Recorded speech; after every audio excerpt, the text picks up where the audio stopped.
Okay, so Nemo, I'm handing off to you. Okay, so I'm gonna share my screen now. Cool. Perfect. I believe that is showing right. Okay, so hi everyone. Again, I am officially I am Nguyễn Ma Thành from Vietnam, but just call me Nemo for short because everyone here does. I'm the first year in the PhD program in applied chemistry or engineering. Originally, I graduated both bachelor and master in Kyushu University also. So even though it's first year, but I've been spending for like more than 6 years in Kyushu University. So today I want to talk about swimming through my life, at, uh, swimming through my student life at Kyushu University, because I'm a fish. Hope so. So first of all, I believe that all of you guys here are aiming to graduate school. So which mean you gonna start as a researcher. So I will first talk about as swimming as a researcher first, because probably is a more boring topic for you guys rather than other things. So let's start with the boring stuff first.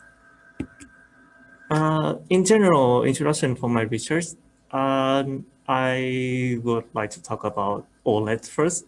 So this is organic LED.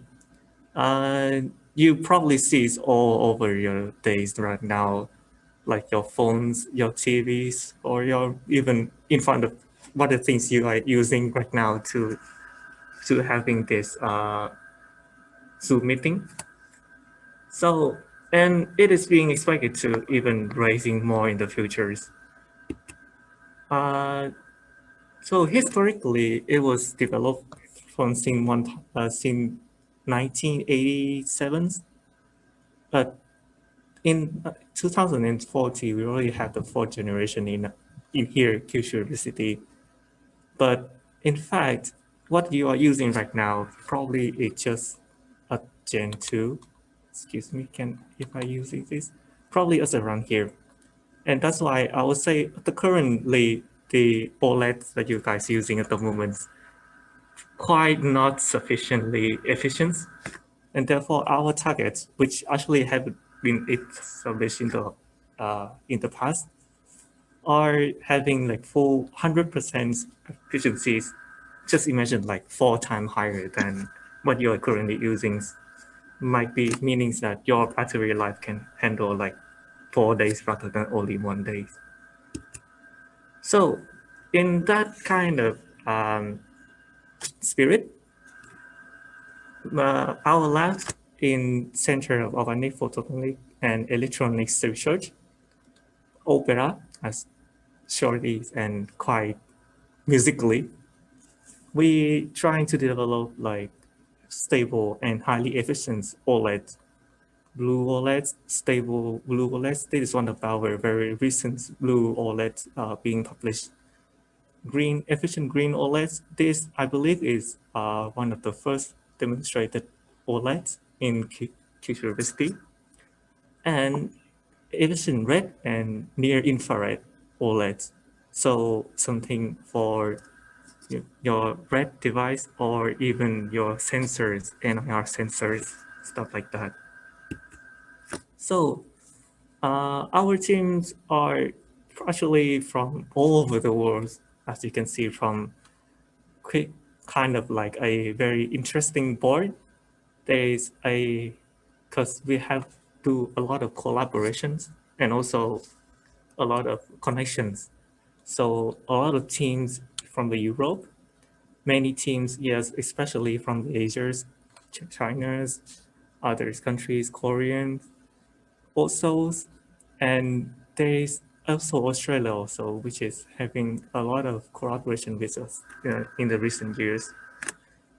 I would like to show you guys one of the photo recently, but due to COVID-19, we didn't have the chance to take group photos in 2018. So this is kind of old photo, but you can see it for now. You might not be able to tell, but I'm here and quite small, actually. And here is Adachi Sensei, which is the leaders of our laboratory.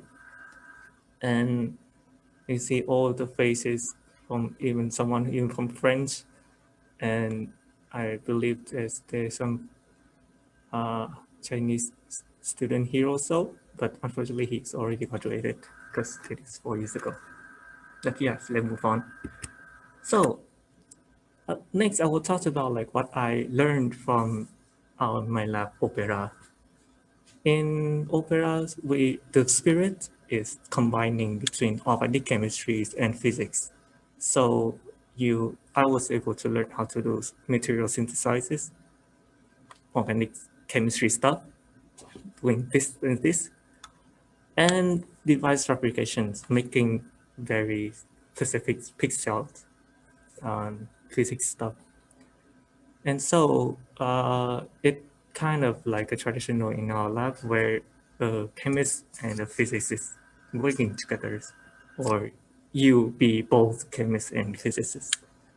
So my research based relatively on how to realize blue OLEDs based on the green emitters. So that is like the original device is on the green emissions, but then through their methods like doping concentration or something, we achieve blue device. And also the result is increasing lifetime stability of the device. And in the near futures, we would like to extend it even more further. And I was very lucky to be able to publish the result and also being able to present in the two conference last years. I would say that it was a very nice chance for me, but it wasn't also as good as it should be because 2020, it should have been be able to travel in Tokyo in the SAP conference and travel to Korea's. However, thing wasn't so good at that time. Hopefully, when you guys enters, you will be able to travel during your conference then. So the question is, I've been telling all you guys about the research stuff, but what happens if you kind of tired or stressed about the real work? So I would say my life is also not just a research side. Especially, for example, like in our lab, we have a year-end party for almost every year except from last year's. Yes. And you can see that here's me along with others members of the lab. And for example, like America, from Indians, and also other countries. In other forms, there is also activities like Nakashi Somens, where you kind of like arrange like a falling stream of waters and then let the somen noodle just flow in. And so people down the line can pick it up using joystick and eat directly. It's kind of very fun activities also, and actually people getting to talk to each other because stand right in front of each other. And not only like just eating and having, it's not only just eating, but we also having like sport activities also like softball practice. And the interesting thing is in applied chemistry department, we hold a softball tournament every year, probably around November, I believe, but we will see. So my life up until now is relatively around laboratories, but I would say it's not only that, and it's also go above the go outside the laboratory spaces. because there is so many beautiful and sites near the campus. For example, like Nokoshima Island. I actually took the pictures in the summer, so you can see like a lot of sunflowers here. But the flower fields actually change based on the season as well. So you might get others, for example, like sakura or cherry blossoms in the spring. Quite very famous place, Futamigawa. I believe you guys already seen similar pictures in Materi Sensei. And quite exotic place like Umi-Shikoku, where Shikoku is actually mean hell. And so it is basically meaning like a hell's ocean or something. Because due to the crazy evaporation of waters under hot springs sections, so people are getting the impression of Hell Gate. But it's actually a very interesting place to see. And it's not actually not very far away from Ito campus actually. So not only like the place side, the human culture side in Fukuoka is also very interesting for me. Me basically in my country we don't have some great events around, for example, like Christmas. But in Fukuoka, you actually kind of like experience uh, quite, and I would say a very interesting environment around Christmas, where almost every places are being decorated. This is one of the very famous market in the Tenjin areas, which is in the city side of Fukuoka. And here's was my picture of my neighbor, which is actually like just a village. And yet people also decorate and having fun in the Christmas. I spotted like one of the things that I was very interesting about. And beside that, Fukuoka is also very famous for food. Tonkatsu ramen is one of the things that it was getting famous for Fukuoka. Me personally, I also enjoy washoku, which is a traditional Japanese meal, and sushi tempura, which is a kind of sushi in Japan also, not just only ramen. Outside all of the activities that you can do alone, there is like organization in Kyushu universities where all the foreigner students are hanging around, or maybe not all, but most of them, most of us get gathering around for events. One of the example is Kyushu University Foreigner Student Association, namely KUSA. They holding like field trip almost twice a year, if I correct. They have a lot of activities, sport events, and also talents events. I was joining the KUSA talents event in 2017.